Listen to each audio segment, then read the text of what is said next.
Welcome to This Explainer. Look, we're not just going to rehash the grisly details of what happened in the Bay Area back in the late 60s. We're actually going to look beyond the physical crimes today. We're going to decode the math, the intense media obsession, and the frankly towering ego of the man who called himself the Zodiac. Because ultimately, this is a story about how a killing used ink and airwaves to build this massive myth around himself, and how, half a century later, a trio of hobbyists used modern mathematics to completely tear that myth down. So let's kick things off in August 1969 with this incredibly chilling threat. 3 identical handwritten letters showed up at the San Francisco Examiner, the San Francisco Chronicle, and the Vallejo Times-Herald. The writer takes credit for 2 recent horrific attacks, but then he makes this demand. He includes a complex coded message split into 3 parts, and flat out threatens that if the code isn't printed on the front page of the newspapers, he's going to go on a weekend killing spree. He was literally holding the entire city's media hostage. Now, what we're looking at here is just a ghost of a man. This sketch, which was generated from eyewitness accounts after the murder of taxi driver Paul Stein in Presidio Heights, is really the only face we have. But the thing you have to understand is that he quickly realized something fundamental about himself.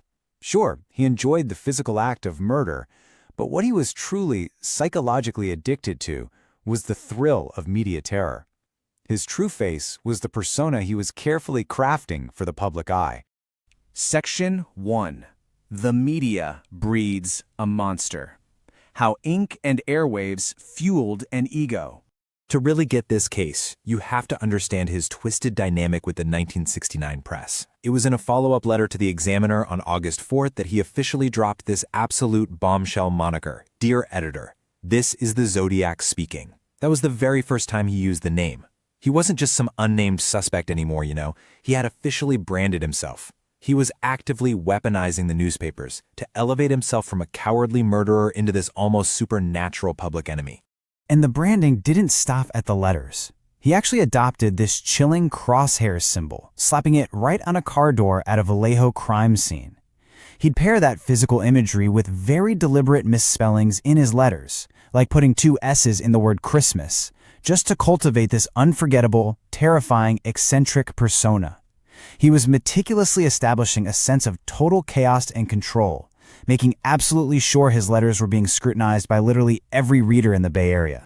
Check out how fast this timeline escalated, because it reveals a massive, growing psychological addiction to fame.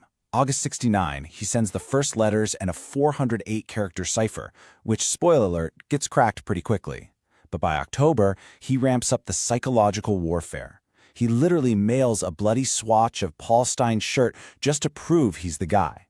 Then November rolls around, and he's sending bomb diagrams, he's taunting the police for being too slow, and he unveils his ultimate masterpiece. Which brings us to Section 2, the unbreakable 340 cipher, 51 years of silence. So remember how I said that first code got cracked? Yeah, a high school teacher and his wife figured it out in a matter of days. And the killer's pride was seriously wounded. He had to prove he was the smartest guy in the room. His response? The notorious Z340 code.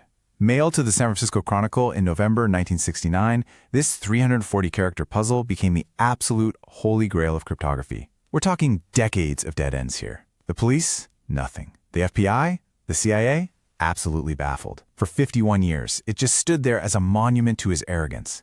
This silent wall of gibberish that completely defied the world's best codebreakers. Section 3. Cracking the Code, a 2020 cryptographic breakthrough.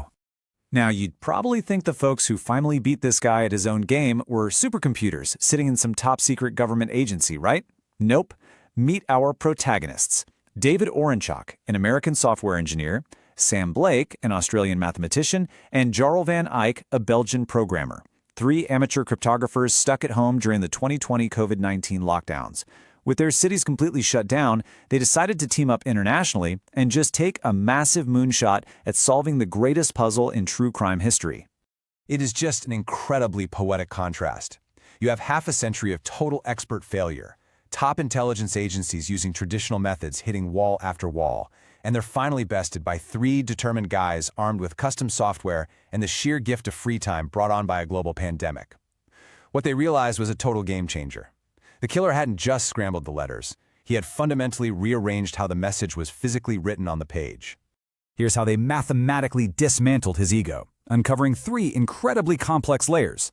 Step 1. They discovered the cipher actually wasn't one solid block. You had to split it vertically into segments of 9 rows, and 2 rows. Step 2 is wild. They applied a 1-2 decimation transposition. Basically, that means you don't read it left to right like a normal book, you read it diagonally, dropping down 1 row and shifting over 2 columns. Finally, step 3, they ran all that rearranged text through a super powerful homophonic substitution program called AZ Decrypt. And honestly, the math they had to crunch is staggering. They ran 650,000 possible solutions through the software before they hit the jackpot. The gibberish suddenly morphed into readable English. On December 5th, 2020, they actually broke the code. David Orenchak submitted everything to the FBI, and shortly after, the FBI's Cryptanalysis and Racketeering Records Unit officially confirmed their monumental victory. That 51-year-old silence was shattered.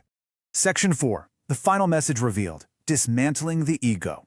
So after 51 years of waiting and millions of hours of collective human effort, what did this fame-obsessed killer actually have to say to the world in his ultimate masterpiece? Quote, "I am not afraid of the gas chamber because it will send me to paradise all the sooner because I now have enough slaves to work for me." End quote. It perfectly captures his delusions of grandeur and this deeply twisted fantasy of an afterlife right down to his trademark misspelling of the word paradise with a C. There was no name, there was no grand revelation, just the desperate, boastful ramblings of a man who desperately wanted to be seen as a god, completely laid bare by 3 guys with a computer. But you know, the story isn't entirely over. The Zodiac did send 2 other, much shorter codes. The Z13, which literally begins with "my name is," and the Z32, which he claimed contained a map to a bomb. Because they are so incredibly short, they're mathematically almost impossible to verify. But it really makes you wonder, doesn't it?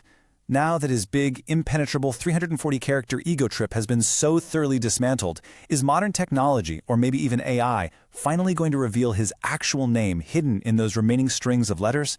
Will the math finally unmask the monster? It's a fascinating question, and one that guarantees the world is going to keep looking for that